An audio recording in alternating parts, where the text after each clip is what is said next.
हरे कृष्णा, राधे राधे। सभी लड्डू गोपाल और कृष्ण भक्तों को मेरा प्रणाम। भक्तों, आज की लीला कथा हृदय को विचलित कर देने वाली है। लड्डू गोपाल के साथ घटी इस घटना को सुनकर आपकी आंखों से आंसू आ जाएंगे, आपका हृदय दहल जाएगा।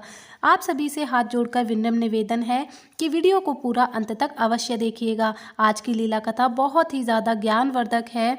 सभी लड्डू गोपाल भक्तों से मेरा निवेदन है, अगर आप सभी को लीला कथा पसंद आए तो वीडियो को लाइक अवश्य ही करिएगा और वीडियो को उन सभी भक्तों के साथ शेयर कीजिएगा जो भी भक्त लड्डू गोपाल की सेवा करते हैं या जिनके घर में लड्डू गोपाल विराजमान है, ताकि लड्डू गोपाल का संकेत समझकर वो सभी इस ज्ञानवर्धक लीला को सुन सके और इस ज्ञान को प्राप्त कर सके। भक्तों, आज की लीला कथा हमारे साथ मेरठ की रहने वाली सुरभि जी ने शेयर की है। सुरभि जी बताती हैं कि जब वे स्कूल में पढ़ती थी तो उनकी एक सहेली थी जिनके घर पर लड्डू गोपाल की सेवा हुआ करती थी। वे जब भी अपनी सहेली के घर जाती थी तो लड्डू गोपाल की सेवा होते हुए देखती थी और उन्हें लड्डू गोपाल का रूप भी बहुत ही प्यारा लगता था। सुरभि जी कहती हैं कि मेरे मन में भी कहीं ना कहीं ये भाव आता था कि मैं भी बाल गोपाल की सेवा करूं। उसके बाद मैंने एक दिन अपनी मम्मी से कहा कि मुझे बाल गोपाल की सेवा करने की इच्छा होती है और मैं उनकी सेवा करना चाहती हूँ। मेरे मन में बार बार ऐसा भाव आता है कि मैं लड्डू गोपाल की सेवा करूँ।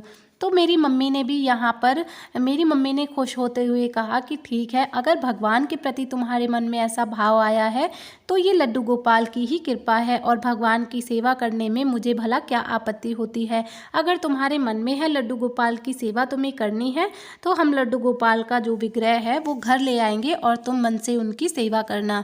तो यहाँ पर एक दिन मैं और मम्मी जो है मार्केट जाते हैं और हम छोटे प्यारे से 5 नंबर के लड्डू गोपाल अपने घर ले आते हैं। अब जब लड्डू गोपाल हमारे घर पर आ गए तो मैं तो बड़े प्रेम और बड़े श्रद्धा से उनकी सेवा करती थी। मेरा मन उनकी सेवा में ही लगा रहता था। मैं जब सुबह स्कूल जाती थी तो मुझे लड्डू गोपाल की सेवा करनी है, ये सोचकर मैं जल्दी उठ जाया करती थी। जल्दी उठने के बाद मैं स्नान वगैरह करती थी और अपने लड्डू गोपाल को नाश्ता वगैरह कराकर उन्हें भोग लगाकर सुबह का उसके बाद ही स्कूल जाया करती थी। ये मेरा नित्य का नियम हो गया था।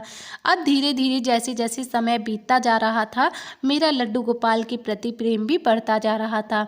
उसके बाद सुरभि जी कहती हैं कि मैं कॉलेज में आ गई और जब मैं कॉलेज में आई तो मेरा कॉलेज का लास्ट ईयर था, वो मेरा कॉलेज भी पूरा होने वाला था और तभी जो है मेरे लिए रिश्ते आना शुरू हो गए। एक बार मेरी मौसीमा जो है मेरे लिए रिश्ता लेकर आई तो सभी लोग जो वो रिश्ता लेकर आई थी बहुत ही अच्छे थे। लड़के की भी सरकारी नौकरी थी और घर परिवार में भी किसी चीज़ की कमी नहीं थी। बहुत ही अच्छा रिश्ता था।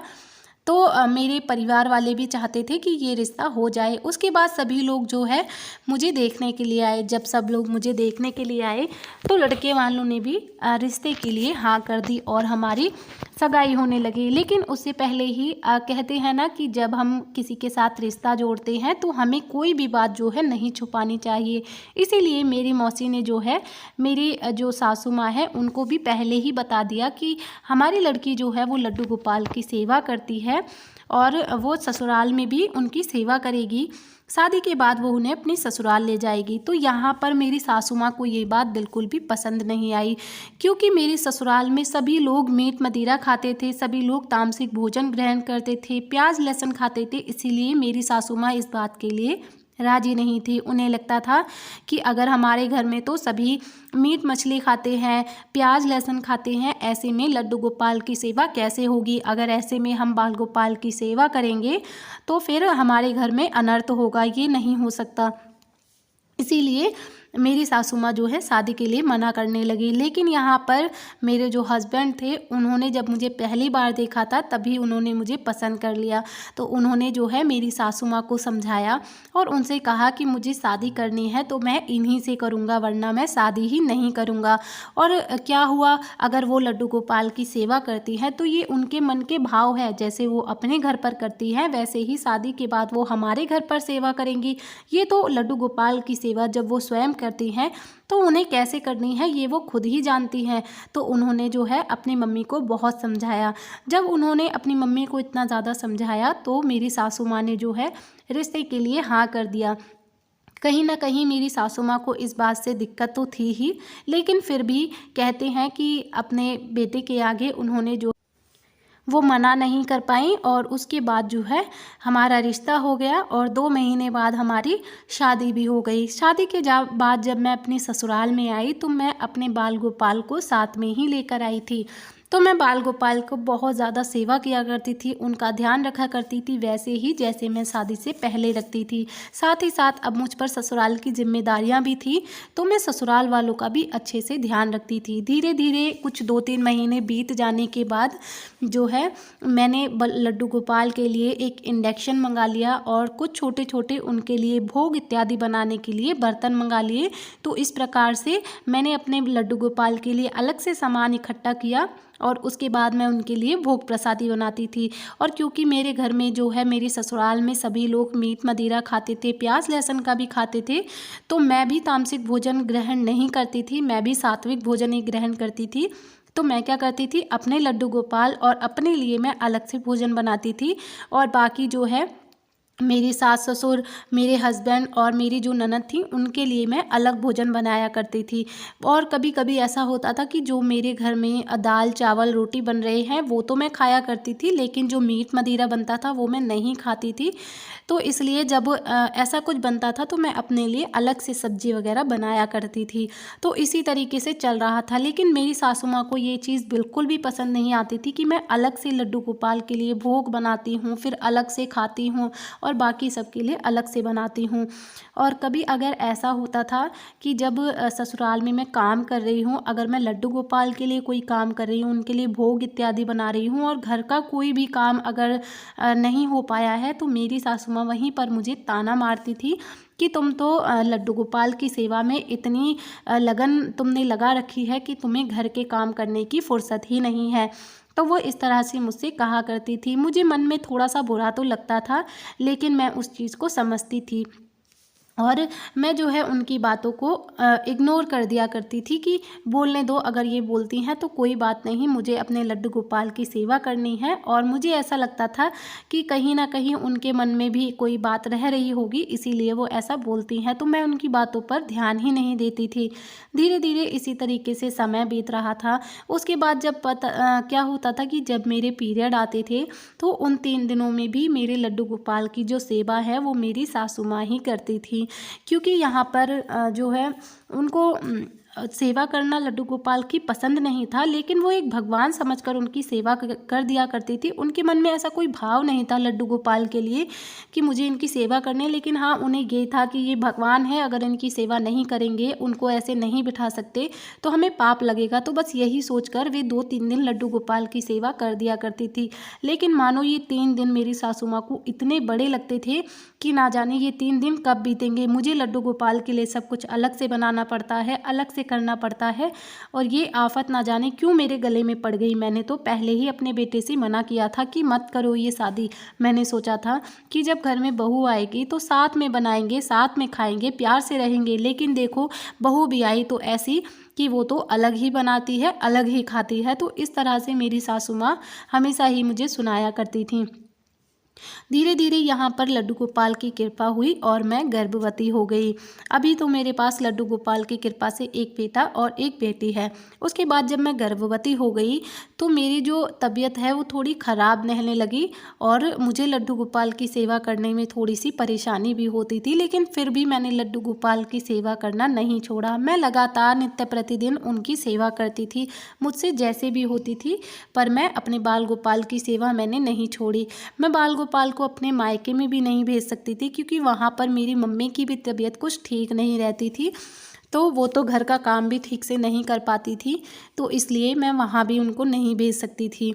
उसके बाद धीरे धीरे जो है मेरे डिलीवरी का टाइम आ गया और मुझे जो है पुत्र हुआ। और उसके बाद जो है हमारे यहाँ पर रिवाज होता है कि बच्चा होने के बाद जो है 21 दिनों तक जो है हमारे यहाँ पर घर का कोई भी काम जो है औरत नहीं करती है।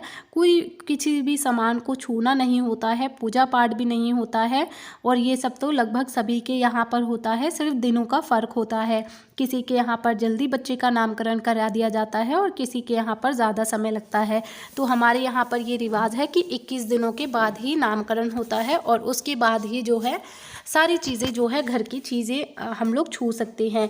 उसके बाद मुझे इतनी ज़्यादा चिंता हो गई थी कि अब सासू माँ 21 दिनों तक लड्डू गोपाल की सेवा कैसे करेंगी। वो तो 3 दिन में भी मुझे इतना सुनाया करती थी, तो 21 दिन तो बहुत है। पता नहीं सासू माँ सेवा के लिए राजी भी होंगी या नहीं। लेकिन मेरी सासू माँ ने कहा कि तुम चिंता मत करो, सेवा तो करनी ही है। अब भगवान है तो उन्हें ऐसे भी नहीं रख सकते, मुझसे जैसे भी बनेगी मैं उनकी सेवा कर दूंगी। जब मेरी सासू माँ ने मुझसे ये कहा तो मैं बहुत ज़्यादा खुश हो गई, जैसे मेरे दिल से एक बोझ हल्का हो गया था कि मेरे बाल गोपाल की सेवा होगी तो अब उन्हें कोई कष्ट नहीं होगा। यहाँ पर मैं एक बात और कहना चाहूँगी कि मेरी जो सासू माँ थी उन्हें इस बात से दिक्कत ज़रूर थी कि मैं लड्डू गोपाल की सेवा करती हूँ, उनके लिए सारे काम अलग से करती हूँ, लेकिन उन्होंने कभी भी मेरे लड्डू गोपाल के बारे में बुरा नहीं कहा या फिर उन्हें क्षति पहुँचाने के बारे में नहीं सोचा। और उसके बाद जो है मेरी सासू माँ लड्डू गोपाल की सेवा करने लगी। तो सुरभि जी बताती हैं कि ठंड का मौसम था, यही कुछ जनवरी का महीना था जब मेरा बेटा हुआ था। तो जनवरी के महीने में तो आप सभी को पता है कि कितनी ज़्यादा ठंड हो जाती है। तो जब मैं अपने बेटे को इस तरह से कपड़ों में अच्छी तरीके से दबा कर उसको रखती हूँ, तो मेरे मन में एक दिन भाव आया कि मेरे जो लड्डू गोपाल है उन्हें भी तो ठंड लगती होगी, पता नहीं मम्मी जी उन्हें कैसे स्नान करवाती होंगी। कहीं इतनी ठंड में मम्मी जी उन्हें ठंडे पानी से स्नान तो नहीं करवाती। तो सासू माँ को तो ये सारी चीज़ें नहीं पता होंगी, तो मैं एक बार उन्हें बता देती हूँ। तो मैं अपनी सासू माँ से कहती हूँ कि मम्मी जी आप लड्डू गोपाल को कैसे स्नान करवाती हो, गर्म पानी से या ठंडे से। तो मेरी सासू माँ ने कहा कि मैं तो ठंडे पानी से ही उन्हें स्नान करवाती हूँ। तो मैंने उनसे कहा कि मम्मी जी इतनी ठंड हो रही है, हम किसी बच्चे को तो क्या, हम खुद भी इतनी ठंड में ठंडे पानी से स्नान कहीं नहीं कर सकते, तो फिर लड्डू गोपाल इतने ठंडे पानी से अगर हम उन्हें स्नान करवाएंगे तो वो कैसे बर्दाश्त कर पाएंगे। आप उनके लिए जो है थोड़ा सा गर्म पानी कर लिया करिए और उससे उन्हें स्नान करवाइए। उसके बाद यहाँ पर मेरी सासू माँ ने चिढ़ते हुए कहा कि ठीक है, अब अगर तुमने ऑर्डर दे दिया है तो करना ही पड़ेगा, जब तुमने बता ही दिया है तो फिर करना तो पड़ेगा ही। जो मैं उन्हें ठंडे से स्नान करवाती थी तो मैं अब उन्हें गर्म से करवा दिया करूँगी। तो उसके बाद जो है मुझे बहुत ही अच्छा लगा कि सासू माँ ने मेरी बात सुनी और वो इस चीज़ के लिए राज़ी हो गई। मैं बहुत खुश थी, मेरे मन से बोझ उतर गया था कि मेरे लाला की सेवा हो रही है और उन्हें किसी प्रकार का कोई कष्ट नहीं हो रहा। ऐसे ही 4-5 दिन बीत गए। उसके बाद अगले दिन मेरे लड्डू गोपाल की छठी थी। जब मेरे लड्डू गोपाल की छठी अगले दिन होने वाली थी, तो उसी दिन रात को जो है मैं सो रही थी। और भक्तों, उसके बाद सुरभि जी यहाँ पर कहती हैं कि उस रात मेरे साथ एक ऐसी घटना घटी जिसे मैं अपने जीवन में कभी भी नहीं भूल सकती। उस रात मैंने देखा कि मैं स्वप्न में सोई हुई थी और एक छोटा सा बालक है जो कि मेरे सामने बैठा हुआ है, और वो इतना, उसका चेहरा जो है देखकर अगर कोई भी व्यक्ति उस बच्चे का चेहरा देख ले तो उसकी आंखों से आंसू अपने आप निकल जाए। और उसका शरीर इतना ज़्यादा लहूलुहान था, उसके पूरे शरीर पर जो है फफोले पड़े हुए थे, इतनी बुरी तरीके से उसका शरीर जो है जल रहा था। और ये दृश्य देखकर मेरा हृदय कांप गया। मैं अपने मन में सोचने लगी कि ये बालक कौन है, और इस बालक का मुख तो देखो कितना मासूम है, लेकिन ये बच्चा कितना कष्ट में है, कितना दर्द में है। आखिर ये बच्चा कौन है और इसके शरीर पर इतने फफोले क्यों हैं। मैं उस समय मेरे जो स्वप्न में जो थे, मैं स्वप्न देख रही थी, लेकिन मेरे जो आंसू है वो अपने आप ही निकल रहे थे। उस बच्चे को देखकर मेरा हृदय विदारक हुआ जा रहा था। मैं ये समझ ही नहीं पा रही थी कि ये बालक कौन है, और वो बालक इतनी नम्र दृष्टि से मेरी ओर देखे जा रहा था। इतनी आशाएं थी उसके मन में, और मैं ये समझ नहीं पा रही थी कि वो बालक कौन है। वो बालक बड़े ही प्रेम भाव के साथ मेरी तरफ देख रहा था, और मुझे उसके शरीर को देखकर मेरे मन में विचलितता हो रही थी कि ये बालक कौन है, ये कितने कष्ट में है, इसे कितना दर्द हो रहा होगा। लेकिन मैं उस बच्चे को जब छूने की कोशिश कर रही थी, उसके पास जाने की कोशिश कर रही थी, तो मैं उसे छू ही नहीं पा रही थी। मैं उसके बिल्कुल पास में थी, लेकिन मैं जब भी उस बच्चे को छू रही थी तो मैं उसे छू नहीं पा रही थी। मेरा मन था कि मैं उस बच्चे को अपनी गोद में उठा लूँ और उससे पूछूं कि वह कौन है और उसके साथ ये सब उसके शरीर पर क्या हो गया है, लेकिन मैं उसे अपनी गोद में नहीं उठा पा रही थी। ये सब देख करके मैं बहुत ज़ोर से रोने लगती हूँ, और जब मैं रोने लगती हूँ तो मेरी एकदम से नींद खुल जाती है, और जब मेरी नींद खुलती है तो वहाँ पर कोई भी नहीं होता। रात के लगभग 2 बज रहे थे। ऐसी घटना, ऐसे दृश्य को देखकर मेरा हृदय बहुत ज़्यादा कांप जाता है। मुझे समझ में ही नहीं आ रहा था कि मुझे ऐसा सपना कैसे आया, और वह बालक कौन था, वह बालक कितने कष्ट में था। उसके बाद से तो मुझे नींद ही नहीं आई। मैं पूरी रात बस यही सोचती रही। उसके बाद भक्तों सुरभि जी बताती हैं कि मुझे पूरी रात यही सोचने में निकल गया, और उसके बाद सुबह हुई। सुबह अगले दिन मेरे बेटे की छठी थी, तो सुबह सब कुछ पूजा पाठ करने के बाद जो है, उसके बाद हमारे यहाँ पर ये नियम है कि छठी हो जाने के बाद हम अपने घर में जो है निकल सकते हैं। घर की जो है कोई चीज़ें हम छू नहीं सकते, लेकिन घर में हम इधर उधर जा सकते हैं। ये नियम हमारे यहाँ पर है। तो उसके बाद जब मेरे बेटे की छठी हो गई, तो सब कुछ पूजा पाठ हो जाने के बाद मेरे मन में ये भाव आया कि क्यों ना मैं एक बार जाकर अपने लड्डू गोपाल को देख आऊँ। मैं उन्हें छू तो नहीं सकती, लेकिन मैं मंदिर के बाहर से ही उन्हें देख तो सकती हूँ। मुझे इतने दिन हो गए मैंने अपने बाल गोपाल को नहीं देखा है, तो मेरे मन में बहुत ज़्यादा विचलितता हो रही थी कि मैं एक बार अपने लड्डू गोपाल को देख लूँ। तो मैं जो है वहाँ से चलकर मेरे घर में जो मंदिर बना हुआ है, जहाँ पर हमारे लड्डू गोपाल विराजमान है, मैं वहाँ जाती हूँ, और वहीं सामने मैं कुर्सी पर बैठ गई। जब मैं वहाँ पर बैठी हुई थी, तभी मैं अपने लड्डू गोपाल को बहुत ही प्रेम से देख रही थी, क्योंकि इतने दिनों बाद मैंने अपने बाल गोपाल को देखा था, तो मेरी आंखें ही नहीं उठ रही थी उनसे। मुझे बहुत ही शांति मिल रही थी मेरे मन को लड्डू गोपाल को देखने के बाद। उसके बाद मैं वहीं पर बैठी बैठी लड्डू गोपाल को देख ही रही थी कि तभी जो है मेरी सासू माँ आती हैं, और वे बाल गोपाल के लिए गर्म पानी जो है नहाने के लिए लेकर आती है, और उन्हें जो है स्नान करवाने लगती हैं। जब वे उन्हें स्नान करवा रही थी, जैसे ही उन्होंने वो पानी लड्डू गोपाल के ऊपर डाला, उस पानी में से इतना ज़्यादा धुआं निकल रहा था, वो पानी इतना ज़्यादा गर्म था कि देख करके मेरी तो आंखें ही फटी की फटी रह गई, मेरे रोंगटे खड़े हो गए। मैं ये सोचने लगी कि ये सासू माँ ने क्या कर दिया। मैंने चिल्लाते हुए अपनी सासू माँ से कहा, सासू माँ आपने ये क्या कर दिया, लड्डू गोपाल के ऊपर आपने इतना गर्म पानी डाल दिया, ये आप क्या कर रही हो। मेरी सासू माँ भी 1 मिनट के लिए डर गई, और वे मुझसे कहने लगी, क्या हुआ बहू, तुमने ही तो बोला था कि लड्डू गोपाल को गर्म पानी से स्नान करवाना है, इसीलिए मैं उन्हें गर्म पानी से स्नान करवा रही हूँ। मैंने उनसे कहा, मम्मी जी आप लड्डू गोपाल के ऊपर ठंडा पानी डालिए उनके ऊपर ठंडा, उनका शरीर कितनी ज़ोर से जल रहा है। उसके बाद मैंने अपनी सासू माँ से कहकर लड्डू गोपाल के शरीर पर चंदन का लेप लगवाया, उन्हें चंदन लगवाया, इत्र लगवाया। मेरा हृदय उस वक्त बहुत ज़्यादा कांप रहा था, मैं बता नहीं सकती।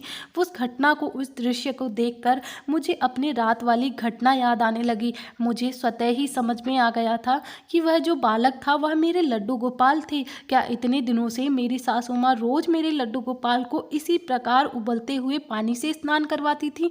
क्या ये रोज़ ऐसे ही करती थी, इसीलिए उस बालक का शरीर पर इतने फफोले पड़े हुए थे? वह बालक और कोई नहीं था, वह बालक मेरे लड्डू गोपाल थे, इसीलिए वह मेरी ओर ऐसी नम्र दृष्टि से देख रहे थे। मैं उस दिन बहुत ज़्यादा रोई, और मैंने बहुत ज़्यादा दुखी होकर अपनी सासू माँ से कहा कि मम्मी जी, क्या आपको नहीं पता है कि हम एक बालक को यदि इतने गर्म पानी से स्नान करवाएंगे तो वह झेल नहीं सकता, वह तो क्या हम बड़े लोग भी इतना गर्म पानी नहीं सह सकते। फिर लड्डू गोपाल तो एक छोटे से बालक है, मैंने आपको गर्म पानी से नहलाने के लिए अवश्य ही कहा था, लेकिन इतना तो आपको पता होना ही चाहिए कि नहाने के लिए हम एक बच्चे के लिए किस तरह का पानी गर्म करते हैं। आप तो इतना गर्म पानी करके आपने सीधा ही मेरे बाल गोपाल पर डाल दिया। मेरे बाल गोपाल कितना जल रहे होंगे, उन्हें कितना कष्ट हो रहा है होगा। उसके बाद मैंने अपनी सासू माँ को अपनी रात वाली सारी बातें भी बताई, जो भी मैंने स्वप्न में देखा। उसके बाद मेरी सासू माँ ने भी हाथ जोड़कर लड्डू गोपाल से माफ़ी मांगी। उन्हें भी कहीं ना कहीं लग रहा था कि उनसे भी जाने अनजाने में ये पाप हो गया है, ये गलती हो गई है। उसके बाद भक्तों मैंने लड्डू गोपाल को अपनी सासू माँ से कहकर रोज़ उन्हें चंदन का लेप लगवाती थी और उनकी अच्छे से इत्र सेवा उन्हें दिलवाया करती थी ताकि मेरे लड्डू गोपाल जल्दी से ठीक हो जाएं। उसके बाद समय बीत गया और धीरे धीरे 21 दिन भी बीत गए। जब 21 दिन बीत जाने के बाद में जब मैंने अपने लड्डू गोपाल की सेवा की तो मैंने उन्हें इतने लाड लडाए और इतने मन से उनकी सेवा की। मैं उन्हें प्रतिदिन चंदन का लेप लगाती थी, इत्र सेवा देती थी, उन्हें ठंडी चीज़ें देती थी ताकि मेरे बाल गोपाल को जो कष्ट हुआ है, जो उनके शरीर पर जो फफोले पड़े थे, वो जल्दी ही ठीक हो जाएं। और मैंने बहुत मन से अपने लड्डू गोपाल की सेवा की। जब 2 महीने बीत गए उसके बाद मैंने एक दिन अपने लड्डू गोपाल से कहा कि हे लड्डू गोपाल, अगर आप ठीक हो गए हो, अगर आपको अब कोई भी कष्ट नहीं है, तो आपने जैसे मुझे कष्ट में अपने होने की अनुभूति करवाई थी, वैसे ही यदि आप ठीक हो गए हो तो मुझे आप होने का अनुभव करवाइए। मुझे ये अनुभव करवाइए कि अब आपको कोई कष्ट नहीं है और अब आप खुश हैं और आप बिल्कुल ठीक हैं। मैं अपने बाल गोपाल से इस तरह अनुग्रह करने लगी। तो उसी दिन मैं देखती हूँ कि जब मैंने अपने बाल गोपाल को दोपहर में भोग लगाया, तो जब मैं उन्हें भोग लगा रही थी तभी मैं देखती हूँ कि मेरे बाल गोपाल के चेहरे पर एक अद्भुत मुस्कान थी। उस मुस्कान को देखकर मेरे हृदय में एकदम शांति विराजक हो रही थी। मैं इतनी ज़्यादा खुश हो रही थी, मतलब मेरे जो लड्डू गोपाल का मुख है वो इतनी ज़्यादा प्रसन्नता से भरा हुआ था कि मैं देखकर बहुत ही ज़्यादा खुश हो रही थी। और वो रूप इतना मनमोहक था कि मैं समझ ही नहीं पा रही थी कि जिन लड्डू गोपाल की मैं रोज़ सेवा करती हूँ क्या ये वही लड्डू गोपाल है। उसके बाद मैंने अपनी आंखों को मलकर दोबारा देखा तो दोबारा से मुझे लड्डू गोपाल के मुख पर वो मुस्कान दिखाई दी और मैं मन ही मन सोचने लगी कि क्या सच में मेरे लड्डू गोपाल मुस्कुराकर मुझसे बातें कर रहे हैं, क्या वो सच में मुझे मुस्कुराकर ये संकेत दे रहे हैं कि अब वो प्रसन्न है, वो ठीक है। उसके बाद मैंने फिर से अपनी आंखों को मलकर देखा और उसके बाद फिर से मेरे लड्डू गोपाल उसी मुद्रा में स्वतः आ गए। तो यहाँ पर सुरभि जी बताती हैं कि ये मेरे मन के भाव थे जब मैं अपने बाल गोपाल की सेवा करने के लायक नहीं थी, लेकिन फिर भी मेरे लड्डू गोपाल जानते थे कि ये मेरी मजबूरी है और कहीं ना कहीं मन में मुझे उनकी सेवा करने का भाव तो आता ही है। लेकिन जब वो कष्ट में थे तो उन्होंने स्वतः ही मुझे दर्शन दिए और वे मुझसे यही चाहते थे कि देखो मैं उनकी सेवा नहीं कर पा रही हूँ तो फिर मुझे कितना कष्ट हो रहा है। और जब उन्हें ये भी जानते थे कि जब मैंने उनकी सेवा की तो मैंने पूरे मन से उनकी सेवा की है और अब मुझे कोई कष्ट नहीं है। लेकिन वो ये जानते थे कि मेरी जो भक्त है वो मेरी वजह से परेशान है और इसीलिए उन्होंने मेरे कहने पर फिर से मुझे प्रसन्न मुख के साथ दर्शन दिए। तो यहाँ पर भक्तों मैं भी आप सभी से एक बात कहना चाहूँगी कि देखिए जैसी जैसी क्रियाएं हम अपने प्रभु के साथ करते हैं, जैसा हम उनके साथ रिश्ता बनाते हैं ना, वैसी ही क्रियाएं हमारे बाल गोपाल भी हमारे साथ करते हैं। यदि हम उनके दुख में उनसे दुखी होते हैं, हम सदैव ही हमारे मन में उनका चिंतन होता है, हमें हर वक्त ये ख्याल होता है कि हमारे लड्डू गोपाल को कहीं कोई कष्ट ना हो रहा हो, कहीं कोई परेशानी ना हो रही हो। हम हमेशा ही अपने बाल गोपाल के बारे में सोचते हैं तो हमारे बाल गोपाल भी हमारे अधीन हो जाते हैं और उन्हें भी हमेशा ये ख्याल रहता है कि कहीं मेरी वजह से मेरा भक्त परेशान तो नहीं है, उसे कोई कष्ट तो नहीं है। लड्डू गोपाल भी स्वयं अपने भक्त का ध्यान रखते हैं, इसमें कोई संदेह नहीं है। सिर्फ हमारे मन के भाव और हमारी भक्ति जो है सच्ची होनी चाहिए तो हमें कभी भी कुछ भी मांगने की उनसे आवश्यकता नहीं होती। बिन मांगे हमारे लड्डू गोपाल हमारे प्रभु हमें बहुत कुछ देते हैं। यहाँ पर सुरभि जी कहती हैं उसके बाद जो है धीरे धीरे मेरी सासू माँ को भी उन पर पुनःतः विश्वास होने लगा और जब उन्होंने मेरी ये सब जो घटनाएं हमारे साथ घटे इन सब के बारे में उन्होंने सुना और देखा तो उन्हें भी लड्डू गोपाल से प्रेम होने लगा, उनकी लीलाओं से प्रेम होने लगा और धीरे धीरे उन्होंने भी जो है तामसिक भोजन खाना छोड़ दिया। अब मैं और मेरी सासू माँ मिल करके लड्डू गोपाल की सेवा किया करते हैं। आज बाल गोपाल की कृपा से मुझे एक बेटा और एक बेटी है और मेरी सासू माँ और मैं मिलकर लड्डू गोपाल की सेवा करते हैं। और मैं लड्डू गोपाल से बस एक ही विनती करती हूँ कि मेरे ससुर जी और मेरे जो पति हैं उनको भी आप सद्बुद्धि दीजिए, वो भी जल्दी से ये तामसिक भोजन खाना छोड़ दें और आपकी सेवा में लग जाएं, बस यही उनसे विनती है। तो भक्तों आज की लीला कथा आप सभी को कैसी लगी कमेंट करके आप सभी अवश्य ही बताइएगा। मुझे आपके कमेंट का इंतज़ार रहता है और सभी भक्त जो है ऐसी गलती आप कभी भी मत करना, क्योंकि जब भी हम लड्डू गोपाल को स्नान करवाते हैं तो देखिए हम उन्हें मौसम के हिसाब से स्नान करवाते हैं। जब गर्मियाँ होती हैं तो हम ठंडक पहुंचाने के लिए उन्हें ठंडे पानी से स्नान करवाते हैं और उनके शरीर को ठंडक पहुंचे, इसीलिए हम उन्हें चंदन वगैरह का लेप करते हैं, इत्र इत्यादि का जो है उन्हें लगाते हैं और ठंडी ठंडी वस्तुएं उन्हें भोग में देते हैं, ताकि हमारे लड्डू गोपाल को गर्मी ना लगे। तो जैसी क्रियाएं हम अपने बालकों के साथ करते हैं, हम स्वयं के साथ करते हैं, वैसी ही हमें अपने लड्डू गोपाल के साथ करनी चाहिए, क्योंकि वो केवल एक विग्रह नहीं है। अगर हम उन्हें विग्रह मानकर पूजा करेंगे तो वह केवल एक विग्रह ही रहेंगे, लेकिन जब हमारे मन में ये भाव आता है कि वो विग्रह नहीं है, हम जैसे हमारे वो घर के सदस्य हो जाते हैं जब हम उनकी सेवा करते हैं। जैसे हमारे घर में सभी सदस्य हैं और हम उनकी ज़रूरतों का ख्याल रखते हैं, वैसे ही लड्डू गोपाल भी हमारे घर के सदस्य हैं और उनकी ज़रूरतों का ख्याल रखना हमारी पूर्णतः जिम्मेदारी है।